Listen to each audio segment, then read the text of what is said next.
Good evening, and welcome again to New Ostrog, the Canadian Orthodox Monastery of All Saints of North America.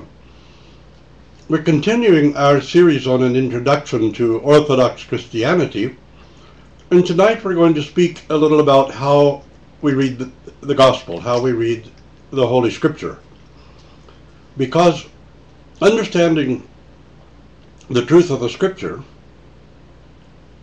really means having the meekness and humility not to rummage through the Scripture trying to prove our own ideologies, but really taking the Scripture according to the traditional understanding that's come down to us from apostolic times from the Holy and God-bearing Fathers. Well, people who actually spoke the Koine Greek in which Paul wrote as their regular native language. We understand that Koine Greek did not always observe the best grammar, and that Paul's Greek was not very refined. Consequently, we cannot look at Scripture and look back and try to interpret it on the basis of a refined variety of Greek, classical Greek or something else. And we find passages in Paul that cannot even logically be conjugated. Consequently, we do depend on the understanding of the Holy Fathers for reading of Apostle Paul. I've heard some Western people say that Augustine was the only writer in the ancient church who actually understood the book of Romans. But of course that's not true at all. Augustine absolutely did not understand the book of Romans. First of all, he couldn't read Greek. He read only Latin, and he had the faulty translation of Jerome into the Latin.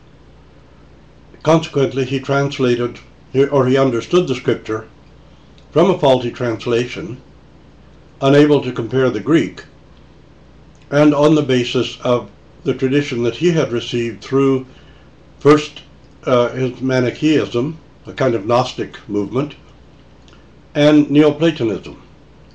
So we want to see the difference in how we read the Scripture and how it's read by perhaps others who don't understand it the way we do.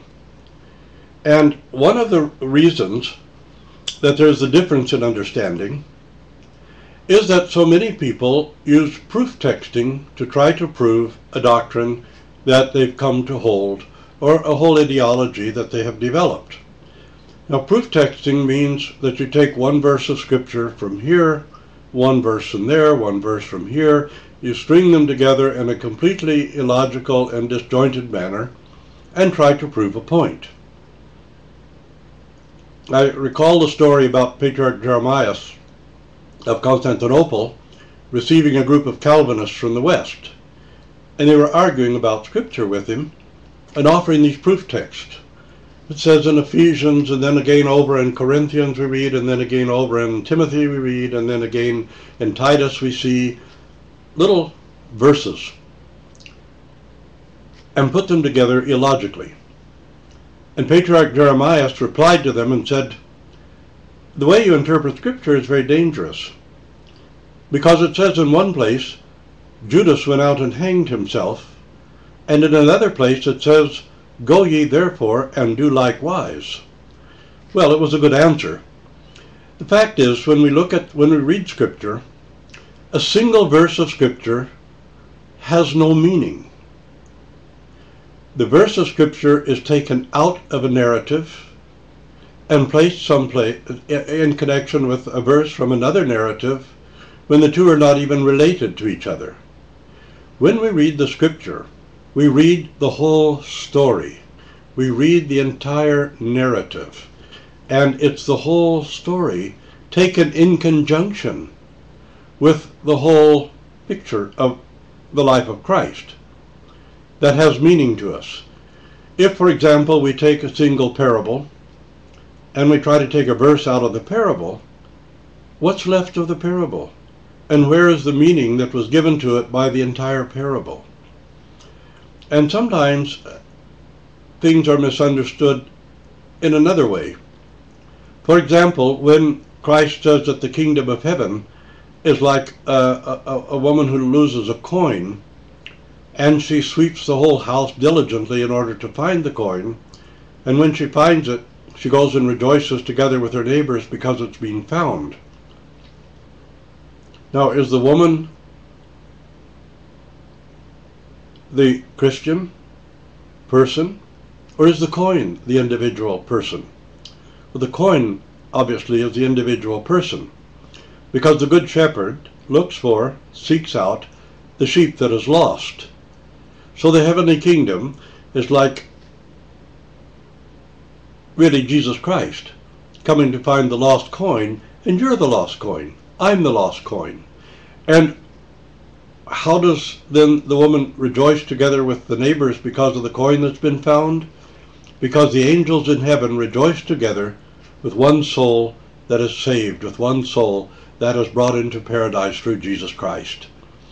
So all of these parables, all of these stories, and all of the narrations that are given in their proper context are how we read the Scripture.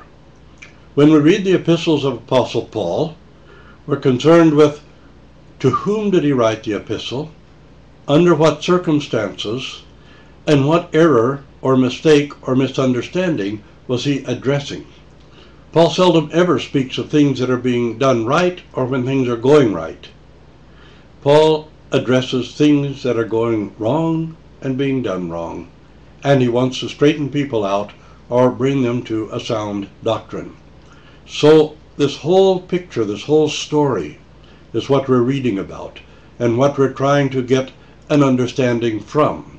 We cannot take a single verse, take it out of context, put it together with another verse, and have any kind of actual meaning. All we can do that way is try to defend preconceived ideas and an ideology of some kind. So how is it that Paul says we're saved by faith and not by works? But Jesus Christ says it in the resurrection. Those whose works are good to a resurrection of everlasting life, and those whose works are bad to a resurrection of condemnation. So be saved by faith, but if your works are bad, you're still going to come to a resurrection of condemnation. That's the whole point. That if you were to sit down and take the Scripture, and if you wanted to use proof texts, go through the entire New Testament and write down everything that is necessary for salvation and for resurrection of everlasting life, and you'll find that it's somewhat more complex than what people like to think, because they don't want to have the responsibility of struggling and working out their salvation, as Paul says, with fear and trembling. So when we read the Scripture, we're reading entire narratives in the context of the whole story of Christ and his gospel. And we're reading Apostle Paul's epistles in the light of the gospel of Jesus Christ also. Now, when we look at the Old Testament, it's very interesting that Jesus Christ tells us that no one knows the Father except the Son and the one to whom the Son reveals him. So we do not learn much about God from the Old Testament. We learn people's interpretation of events that took place and happened, and very often prophecies, and we see that the holy prophets are very deeply, profoundly concerned with social justice. And when Christ comes and reveals God face to face to us, then we realize that he's concerned with the same issues. We'll have to continue later because we've run out of time, but we'll continue the discussion over 3 videos. Thank you, and God bless you,